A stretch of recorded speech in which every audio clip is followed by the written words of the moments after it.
রাধে রাধে, নমস্কার বন্ধুরা। বৃন্দাবন ফ্যামিলি ব্লগের আরও একটি নতুন ভিডিওতে আপনাদের সকলকে স্বাগত জানাই। কেমন আছেন সবাই? আশা করি সবাই ভালো আছেন, সুস্থ আছেন। রাধারানীর কৃপায় আমরাও খুব ভালো আছি। তো আজ শনিবার আর এখন বাজে সকাল প্রায় 8:30টার মতো। তো আজ হচ্ছে একাদশী ব্রতের পারণ, আজ দ্বাদশী। তো তার জন্য আজকে গোপীনাথকে একটু স্পেশালভাবে ভোগ লাগানো হবে। তো সকাল সকাল গোপালের বাবা বাজারে চলে গেছিলো, ওকে যা যা বাজার থেকে আনতে বলেছিলাম ও সব কিছু বাজার থেকে নিয়ে চলে এসেছে। আর এদিকে মায়েরও সকাল সকাল স্নান হয়ে গেছে, মন্ত্রস্মরণ ভজন সাধন মায়েরও সব কমপ্লিট হয়ে গেছে। তো মা এসে সবজি আমানি করে দিয়েছে আমি যাতে তাড়াতাড়ি রান্না করতে পারি আজকে। তো মা সবজি আমানি করে সব রেডি করে রেখেছে। আর এদিকে আমার সেবা পুজো কমপ্লিট হয়ে গেছে। তো আমি এখন আরতি করছি। তো শৃঙ্গার আরতি আমার কমপ্লিট হয়ে গেল। তো এখন আমি গোপীনাথের সকালে বাল্যভোগ লাগাবো। তো বাল্যভোগে আজকে গোপীনাথের জন্য খিচুড়ি বানিয়েছি। তো আমি দ্বাদশীতে সবসময় চেষ্টা করি অন্ন ভোগ লাগানোর, কারণ দ্বাদশীতে একটু খিচুড়ি হলে নয়তো আলু সিদ্ধ অন্ন হলে সব থেকে ভালো হয়। তো আজকে আমি ঠাকুর সেবা করতে বসার আগেই আমি প্রেশার কুকারে খিচুড়ি বসিয়ে দিয়েছি। তো এদিকে আমি পুজো করতে করতে আমার খিচুড়ি প্রায় রান্না কমপ্লিট হয়ে গেছে। তো এদিকে আমি সকালে বাল্যভোগে খিচুড়ি ভোগ লাগিয়েছি। আর গোপালের বাবা বাজার থেকে কচুরি এনেছিল, আলুর কচুরি। তো তার সাথে আলুর কচুরি ভোগ লাগিয়েছি আর শশা ভোগ লাগিয়েছি। তো আমি সবসময় দ্বাদশীতে আমার আলু সিদ্ধ অন্ন নয়তো খিচুড়ি, এ দুটাই সব থেকে প্রিয়। আর গোপালের বাবার তো কচুরি, আলুর কচুরি সব থেকে ওর প্রিয় খাওয়ার। ও দ্বাদশী হোক, যে কোনো দিন হোক না কেন, যে কোনো সময় হোক না কেন, ওর আলুর কচুরি হলে আর কোনো কিচ্ছু চাই না। তো এদিকে আমার ভোগ লাগানো পুরো কমপ্লিট হয়ে গেছে। তো এদিকে আমার গোপাল তো আছেই ভোগ বের করার জন্য, মানে আমি ভোগ লাগানোর সঙ্গে সঙ্গে ও রেডি থাকে ভোগ বের করার জন্য। তো যেগুলো যেগুলো হালকা ভোগের বাটি সেগুলো ওই কিন্তু ঠাকুর ঘর থেকে বের করে নিয়ে আসে। তো এদিকে মা বাবা প্রসাদ পেতে বসে গেছে। আর ও কচুরি যেই দেখেছে, কচুরি ওর বাবার মতোই হয়েছে সেম। ওই কচুরি দেখে আর ওর কোনো লোভ সামলাতে পারিনি। ও তো পুরো ভোগের বাটি বের না করে ও খেতে বসে গেছে অলরেডি। মানে কি বলবো, বাবা আর ছেলে দুটো সমান। মানে বাবাও যেরকম তেলের জিনিস খেতে ভালোবাসে, তেমনি ছেলেও এইটুক বয়সে ও তেলের জিনিস খেতে এত ভালোবাসে। ও ভোগে দেখেছে আরও তো সব কিছু ছিল, কিন্তু যেই দেখেছে কচুরি অমনি আর ওর কোনো কথা নেই, কচুরির বাটিটা বাইরে এনেও মানে একদম ওর মতো খেতে বসে গেছে। ওর কচুরিও খুবই প্রিয়, ওর বাবার মতোই। তো যাই হোক, ভোগ বের করা হয়ে গেছে। তো ভোগ বের করে আমরা সকালে সবাই খিচুড়ি প্রসাদ পেয়েছি, আর গোপালের বাবা খিচুড়িও প্রসাদ পেয়েছে, আর তার সাথে কচুরিও প্রসাদ পেয়েছে। আর এদিকে মা তো সবজি প্রথমে আমানি করে রেডি করে রেখেছিল, যেহেতু আজকে দ্বাদশী। আর দ্বাদশী ব্রতের পারণটা কিন্তু সবথেকে বেশি ইম্পর্টেন্ট। মানে সকালে সূর্যোদয়ের পরেই কিন্তু ব্রতের পারণ হয়। আর আমাদের মথুরা ডিস্ট্রিক্টে এখন আমাদের সূর্যোদয় হয় সকাল 5:30টার পরে। তো 5:30টার পরে আর সকালে 9:30টার মধ্যে যে কোনো টাইম তুমি ব্রতের পারণ করতে পারো। তো সকালবেলা উঠেই আমি স্নান সেরেই মন্ত্রস্মরণ করেই কিন্তু ব্রতের পারণটা কমপ্লিট করে নেই। তারপরে আমি সেবা পুজো করতে বসি, কারণ ব্রতের পারণটা সবথেকে ইম্পর্টেন্ট জিনিস। কারণ ব্রতের পারণটা যদি টাইম টু টাইম না করা যায় তাহলে কিন্তু ব্রতের ফল পাওয়া যায় না।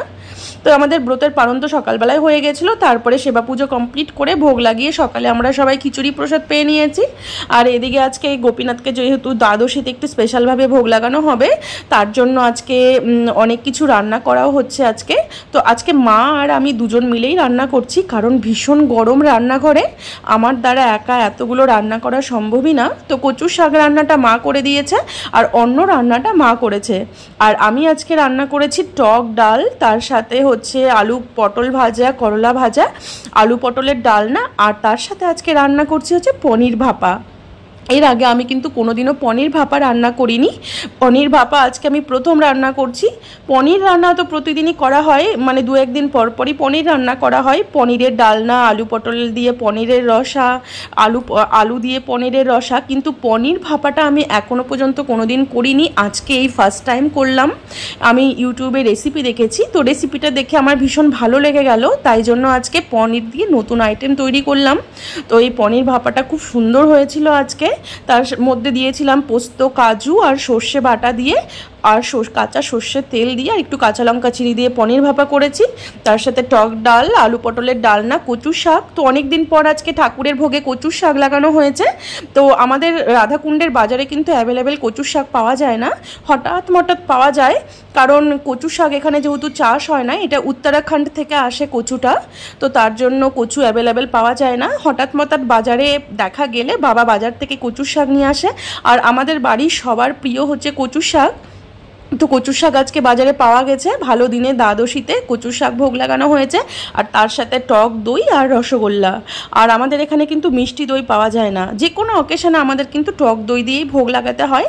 আর এই গরমে তো টক দই ভীষণ উপকারী, আর টক দই আমার খেতেও ভীষণ ভালো লাগে এই গরমে। দই ভাত আর মিষ্টি দই যেহেতু পাওয়া যায় না, আমরা সবসময় টক দইটাই ইউজ করি।